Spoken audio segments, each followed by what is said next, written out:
হাওয়া অফিস বলছে বৃষ্টি হবে, আজকে বৃষ্টি হবে, আগামীকাল বৃষ্টি হবে, একাদশীতেও বৃষ্টি হবে, ভারী থেকে অতি ভারী বৃষ্টি হবে। তবে বাঙালি বলছে বৃষ্টি হোক আর না হোক, দরকার হলে ছাতা নিয়ে ঠাকুর দেখবো, কিন্তু ঠাকুর তো দেখবো। হ্যাশট্যাগ পুজো স্পিরিটস, যা বাঙালির দমানো যায় না। হুগলিতে যাই চলুন, কারণ হুগলির নেতাজি মোড় সর্বজনীন দুর্গোৎসব কমিটি এবারের থিম বানিয়েছে নিঃসঙ্গতা।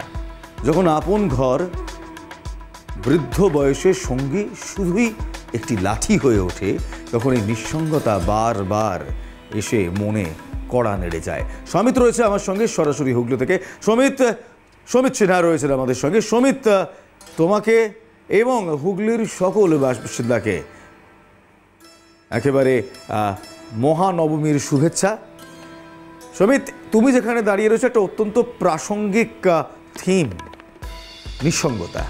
সত্যি যারা বয়স্ক রয়েছে, যারা বার্ধক্যে ভোগে, এই এমনকি শুধু বয়স্ক না, এমনকি আমাদের মতো অনেক জওয়ানদেরও নিঃসঙ্গতা গ্রাস করে, বিশেষ করে কর্পোরেট লাইফে। সেটাই তুলে ধরা হচ্ছে, মানুষ কিভাবে নিচ্ছে। আর এই যে বৃষ্টির চোখরাগানি, সেটাই বা মানুষ কিভাবে দেখছে।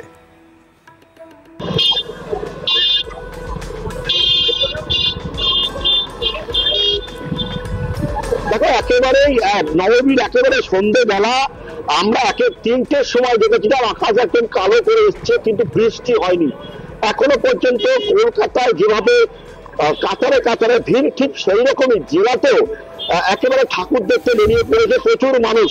আমরা যেখানে রয়েছি নেতাজি যেখানে রয়েছি সেখানে হচ্ছে মণ্ডপ তৈরি করা হয়েছে, সেটা হচ্ছে যে একেবারে নিঃসঙ্গতা। অর্থাৎ যেভাবে একটা বৃদ্ধ মানুষ ঘরে এখন একা কাটায়, তার সারা জীবন যে বাড়ি তৈরি করে, সারা জীবন যেভাবে তিনি সংসার করেন এবং তার পরিবারের সাথে মেলামেশা করেন, ঠিক বৃদ্ধ বয়সে সেই মেলামেশাটা আর কমে যায়। অর্থাৎ বৃদ্ধ বয়সে তার শুধুমাত্র সম্বল হয় এই বাড়ি এবং লাঠি। তার সেটাকেই দেখার জন্য, উপভোগ করার জন্য কাতারে কাতারে মানুষ এই নেতাজি মোড় সর্বজনীন দুর্গোৎসব কমিটিতে আসছেন। এরই পাশাপাশি আমি দেখাতে বলবো মণ্ডপের ভেতরের যে চিত্রটা, মণ্ডপের ভেতরে একেবারে আগেকার যে বড় বাড়ি, সেই বাড়ির আদলে তৈরি করা হয়েছে এবং কিছু ক্যাপশন যে মণ্ডপের গায়ে লেখা রয়েছে। আমি দেখাবো যে ছবিটা, এটা হচ্ছে এখানে একজন বৃদ্ধা মা, তিনি শুয়ে রয়েছেন এবং তাকে দেখার মতন কেউ নেই, কথা বলার মতন কেউ নেই। এই পাশাপাশি আরো বেশ কয়েকটি ঘর রয়েছে। একটা সময় এই ঘরে তার ছেলেপুলে থেকে পরিবার থাকতো, কিন্তু ঘরটা এখন বন্ধ। ওই একটুকরো এক চিলতে ঘরেই তিনি শুয়ে রয়েছেন। কোনো কোনো সময় হয়তো ছেলে কিংবা মেয়ে তাকে হয়তো টাকা পাঠায়, কথা বলে ফোনে, কিন্তু তাকে সময় দেওয়ার মতন সময় আর নেই। সেটাকে নিঃসঙ্গতা হিসেবে এই নেতাজি মোড় সর্বজনীন দুর্গোৎসব ফুটিয়ে তুলেছে। এরই পাশাপাশি আমি উপরের যদি চিত্র দেখাই, এক গোছা চাবি, অর্থাৎ বিয়ে হয়ে যাওয়ার পর যখন বৌমাদের চাবির গোছা দিয়ে দেওয়া হয় এবং বলা হয় ওনার পরিবর্তে তোমার, সেই চাবির গোছা কিন্তু দেখো সাদা কাপড়ে দিয়ে দেওয়া হয়েছে। আমি প্রতিমা দেখাবো, প্রতিমাতে মণ্ডপের সাথে সামঞ্জস্য রেখে প্রতিমা তৈরি করা হয়েছে। অর্থাৎ সাবেকি বাড়িতে যেভাবে এক চালায় যে প্রতিমা তৈরি করা হয়, ঠিক সেই প্রতিমা এখানে তৈরি করা হয়েছে। মানে অসুরের রং সবুজ, এক চালার মধ্যে প্রতিমা, যেভাবে একটা বনেদি বাড়িতে মণ্ডপ তৈরি করা হয়, ঠিক সেইভাবে এখানে এই মণ্ডপ প্রস্তুত করা যায়। আর একটু দেখাবো, প্রচুর দর্শক এখানে আসছেন, মাঝে মাঝে ভিড় হয়ে যাচ্ছে, সামাল দিতে অসুবিধা হয়ে যাচ্ছে। এখানে লোকজন বলে আপনি কোথা থেকে এসছেন? নেতাজি মোড় থেকে।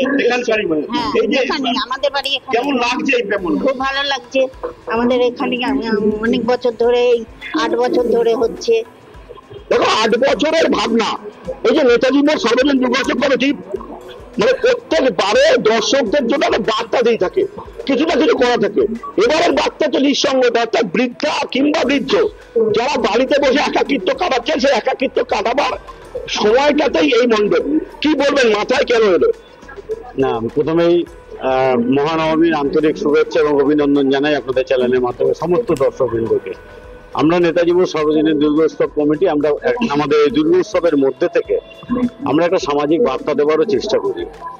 আর অর্থাৎ কোথাও বোঝা যাচ্ছে আমাদের- যে বৃষ্টির চোখ রাঙানি রয়েছে, কিন্তু আপাতত এখানে এই মুহূর্তে যারা রয়েছে তারা কিন্তু চুটিয়ে এই প্যান্ডেলটা উপভোগ করছে। ধন্যবাদ তোমায়। সমিত ছিল আমার সঙ্গে নেতাজি মোড় সর্বজনীন দুর্গোৎসব থেকে।